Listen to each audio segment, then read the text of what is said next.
Welcome back to Jinia ব্লগসের নতুন একটা ব্লগে তোমাদের সকলকে অনেক অনেক ওয়েলকাম। অ্যাডমিট কার্ড আমি তো তোমাদের আমার বাড়ির এই অবস্থাটা না দেখালেও পারো। জয় বজরঙ্গবলী, মনের শক্তি দাও ভগবান। গন্ধ পাচ্ছি আর সাবাস ট্রাই করছি, ভালোই পার বলছি। এখন প্রায় 1টা বাজে। ভেবেছিলাম আজকে ব্লগ করবোই না, যেহেতু অনেকটাই রয়েছে কন্টেন্ট দেওয়ার মতো, তোমাদের সাথে শেয়ার করার মতো।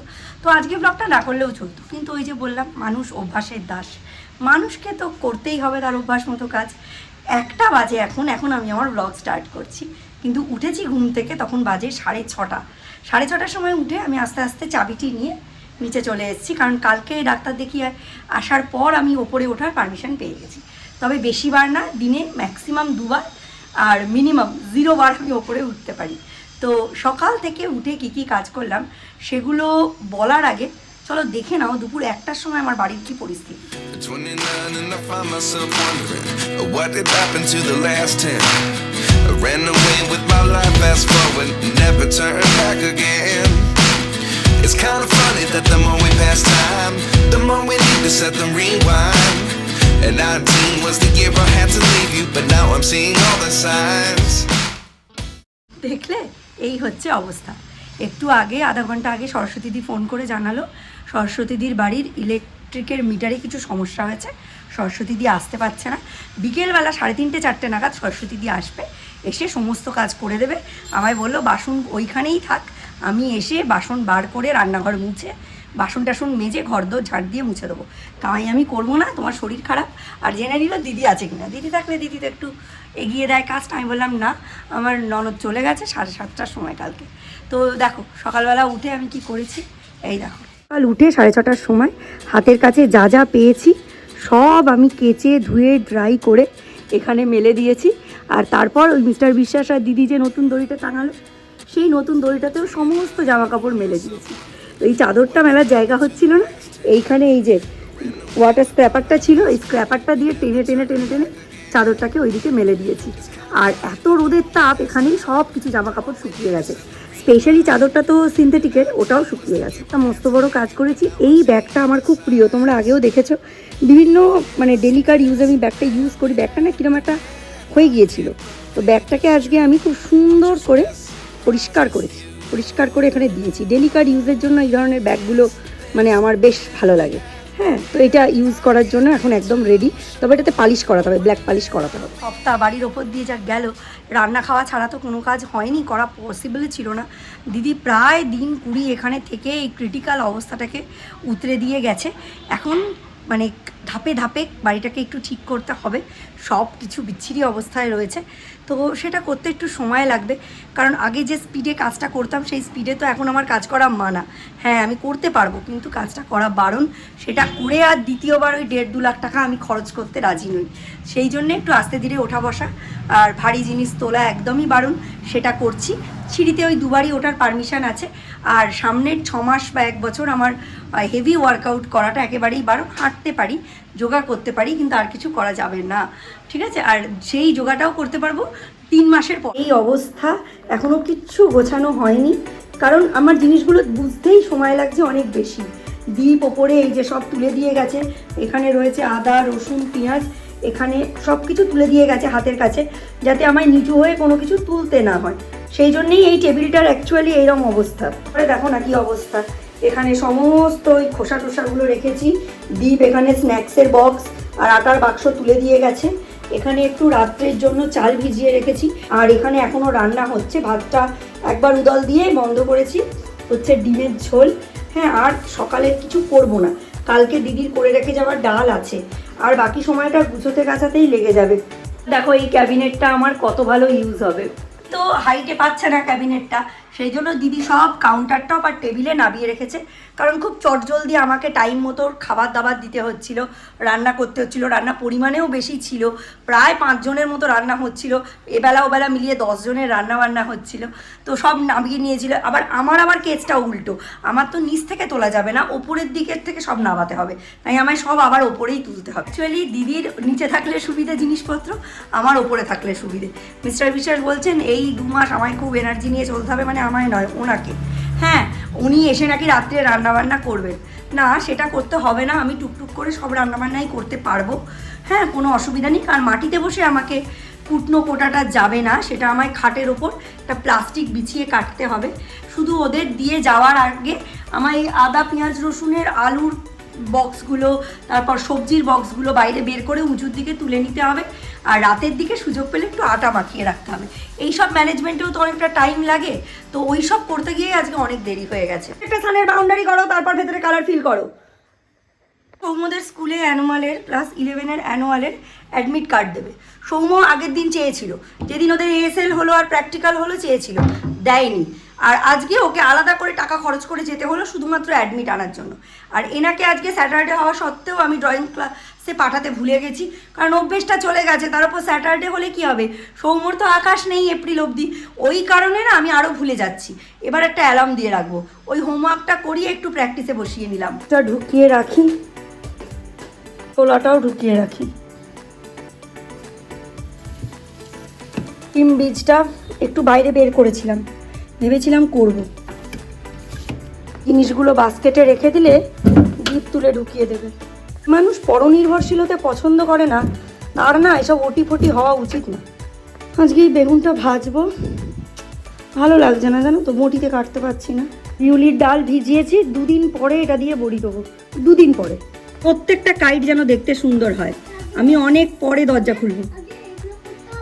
হ্যাঁ, আগে ডট টু ডট মিল করাতে হবে, আস্তে ধীরে, কোনো তাড়াতাড়ি না, ডিপ দাগ নয়, দাগ বেঁকে গেলে মুছবে।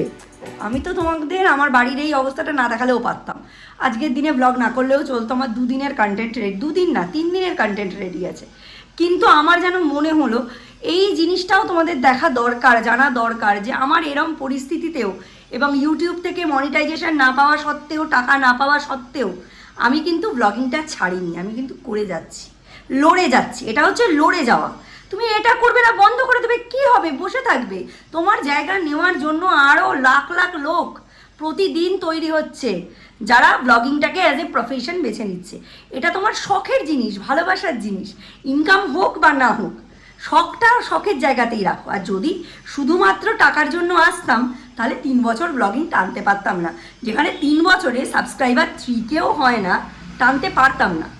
আর কিছুই যে নেই আমার কন্টেন্ট তা কিন্তু নয়, কিন্তু এখন কম্পিটিটার এত বেশি, সেখানে তুমি যদি ছেড়ে দিয়ে হাত ছেড়ে বসে থাকো, কিছুই হওয়ার নেই। মিস্টার বিশ্বাস বলছে রাত্রিরে এবার থেকে রুটি করব, রুটি খাবে সবাই, তাহলে ছিমছাম খাওয়া দাওয়া হবে।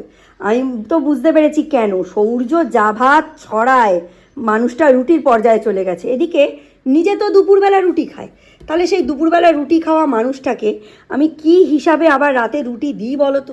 আর এরম গরম আসছে, হয়ে গেছিলো বিস্কুট আর সর্ষের তেল নেই আনিয়ে রাখতে। দিল অ্যাডমিট কার্ড, বেকার বেকার একটা দিনের খাটনি, পড়াশুনো। কার্ডও দিয়ে দিয়েছি, সরস্বতী পুজোর কুপনও দিয়ে দিয়েছি, কিন্তু কুপন দিয়েছে এখন কিছু লাভ নেই। পুজোর খাবারের কুপন নিয়ে কি হবে? ওই দিন তো তোমার, ওই দিন আমরা গেলাম, ওই দিন আমরা বোম্বে বিরিয়ানিতে খেয়ে এলাম, আমি আর আমার সব বন্ধু সব। তাও তো আমার অপারেশনও ছিল সেই দিন, অপারেশন ছিল, তোমার অপারেশন ছিল, অপারেশনের পরের দিন আমার ডিসচার্জ ছিল, আমার ডিসচার্জ ছিল ওই দিন। ওই দিন তো আমরা গেলাম না, এবার টাকাটাও গেল, কৃষি বস্তে খাবারটাও এলো না, যাই হোক বোম্বে বিরিয়ানিতেও টাকা গেল, বোম্বে বিরিয়ানিতেও টাকা গেল। ঠিক আছে, অ্যাডমিটটা দিয়ে দিয়েছে, ভালো। ভাইয়ের অনেকক্ষণ খিদে পেয়েছে, তোর জন্য বসেনি। আজকে হচ্ছে ডাল, বেগুন ভাজা, সয়াবিনের তরকারি, ডিমের ঝোল। প্রথমে একটা কাজ কর, স্টোর রুমটাকে খুলিস না, শোন, আগে ফ্রিজটা খুলে বাস্কেটটা ঢুকিয়ে রাখ। পারছি না, ও মা, ভুল ফ্রিজ খুলে ফেলেছি, আস্তে করে ভেঙে যাবে, ঠিক আছে? এইবার এই যে পেঁয়াজ রসুনের ইয়েটা রয়েছে নীল, তার উপরে ডিমের ট্রে আর লাল রঙের ঢাকনা, এই 3টে এই স্টোর রুমের রাইট সাইডে রেখে দে, রাইট সাইড। আগে দরকার ছিল একটা চিমনি কেনা, দেখো সামান্য বেগুন ভেজেছি, কি অবস্থা চলে এসছে। এই হচ্ছে ডাল, এই হচ্ছে বেগুন ভাজা না পোড়া বুঝতে পারছি না, কি করে ফেলেছি আসলে, লোহার কড়াইতে করলাম তো এই জন্য। ডিমের ঝোল, সয়াবিনের তরকারি, এটা দিদি করে দিয়ে গেছে। আর এই যে ডিমের ঝোল টাইপের কুসুমটা বেরিয়ে গেছে, এই জন্য সৌর্যের জন্য রেখেছি, ঠিক আছে? এর মধ্যে একদম ঝরঝরে বাসমতি ভাত। আমি যখন কালকে ডাক্তার দেখাতে যাচ্ছি, সৌর্যকে বাবা জিজ্ঞেস করলো মা কোথায় যাচ্ছে, তা সৌর্য বললো হসপিটালে। বাবা বললো ভেরি গুড। বাবা বুঝে গেল যে তাতে তার মানে হচ্ছে সৌর্য যাওয়ার জন্য বায়না করবে না, ঠিক আছে?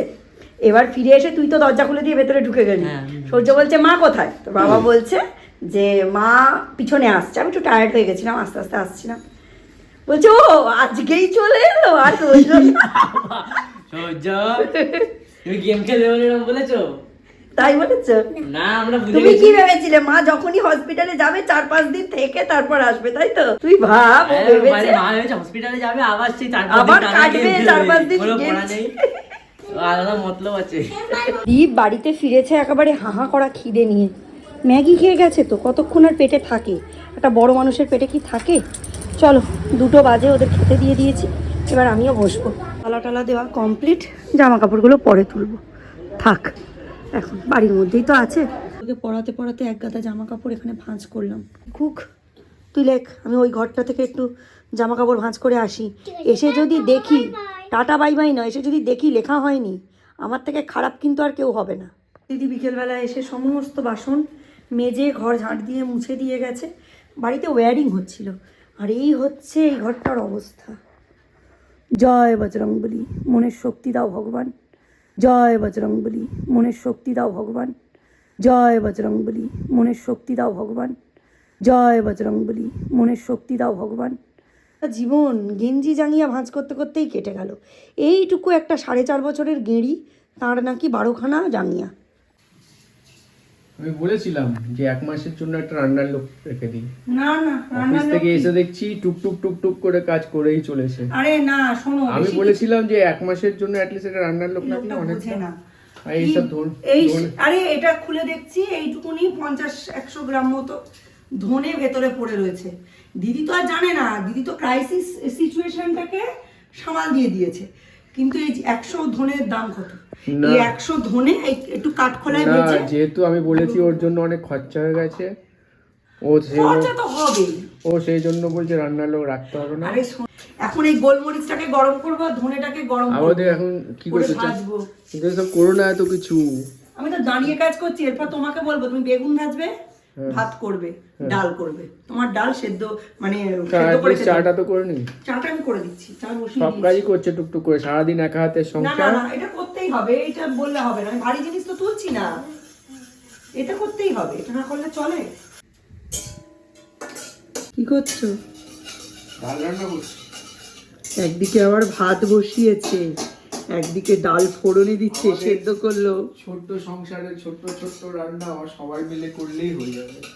আমাদের অন্য লোকের দরকার কি? সত্যি কথা হচ্ছে এটাই, আমরা নিজেরাই রান্না করে ফেলতে পারি। আমি তো রান্না করি, তোমরা তো দেখো, শুট করি। হ্যাঁ, রত্না বৌদি আজকে বলছে সোমনাথ অনেক রান্না জানে, সোমনাথ তো করে মাঝে মধ্যে, ওকে দিয়ে করাবি। আমি বললাম, না না করে। মানে ডালে 5 ফোড়ন, ডাল ফোড়ন যেটা, ওটা কিন্তু আজকে ফার্স্ট টাইম দিলাম। দেখি কেমন হবে, ভালোই হবে। নুন দেওয়া আছে, হ্যাঁ নুন দেওয়া আছে না। অফিস থেকে এসে ভাত করছে, টুকটুক করে কাজ করেছে। হ্যাঁ, তো আমি যতটা পারি হেল্প করছি। ভাত করছে, ডাল ফোড়ন দেবে আর বেগুন ভাজবে, ব্যাস হয়ে যাবে। তাহলে কি লাগে আমাদের এই 3.5 জনের খাওয়া এতেই হয়ে যাবে। আর সরি, এখানে বেগুন ভাজা কেটে রেখেছে, বেগুন ভাজবো, ডাল, ভাত, আর ওইদিকে রয়েছে তোমার সয়াবিনের তরকারি আর ডিমের ঝোল। এইবার কি হচ্ছে, ভালো গন্ধ পাচ্ছি। এবার বেগুন ভাজছি। আর সাবাস, হ্যাঁ, আমিও ট্রাই করছি। ভালোই পারবে, রন্ধনশীল হয়ে ওঠা। তুই রন্ধনশীলই, করলে মানুষ কি না পারে। হ্যাঁ, আমার কোনো কাজে আমার অনেক হয় না, আমি সব কাজই করতে রাজি। আর এটা তো স্পেশাল কেস, এটা তো করতেই হবে। বাইরের লোক এসে রান্না করাচ্ছে, নিজেরা একটু একটু করে নাও, অনেক হ্যাঁ, কি আছে। আর আমরা এমন কিছু খাই না যে 10 পদে খেতে হবে। 1-2 মাস 1 পদে খাবো, কি আছে। হ্যাঁ, এক পদ কোথায়, কিন্তু পদ দেখছি অনেক হয়ে গেছে। না, পদ অনেক হয়নি। সয়াবিনটা তো দিদি করে দিয়ে গেছে। দিদি বারবার ফোন করছে, বলছে জিনিয়া খাবার খেতে বসার আগেই হাঁটকে উঠছি, খালি মনে হচ্ছে জিনিয়াকে খেতে দিয়েছি। এই দেখো আবার এসছে। আর এইটা এইখানে রেখে এর ওপর রাখতে হয়। এইরকম রাখার জন্য এখন আবার আলাদা বাসন কিনতে পাওয়া যায় ফ্লিপকার্ট, অ্যামাজনে। ওর নাম হচ্ছে স্পুন রেস্ট। আমি ঠিক তো আছে, নাহলে এটাই গ্যাসে তেলটা পড়বে। হ্যাঁ, ওভেনের ওপরে পড়বে। এই যে এগুলো একটু উল্টে দিতে হবে, বেগুন পুড়ে লাল হবে না, হালকা হালকা রং ধরবে। এটা হচ্ছে আমার শ্বশুর মশাইয়ের টেকনিক। মানুষ চাইলে কি না পারে, দেখো আমি বেগুন ভেজেছি। খারাপ হয়েছে? না না, দারুণ হয়েছে। একটু একটু পুড়ে গেছে হয়তো। ও না, ঠিক আছে ঠিক আছে। একটু একটু হয়তো কালো হয়ে গেছে। হ্যাঁ, হ্যাঁ। But it's okay. এই যে করছো অনেক, ছাড়ো ছাড়ো। একটু জলটা ঝেড়ে নাও বাটির মধ্যে।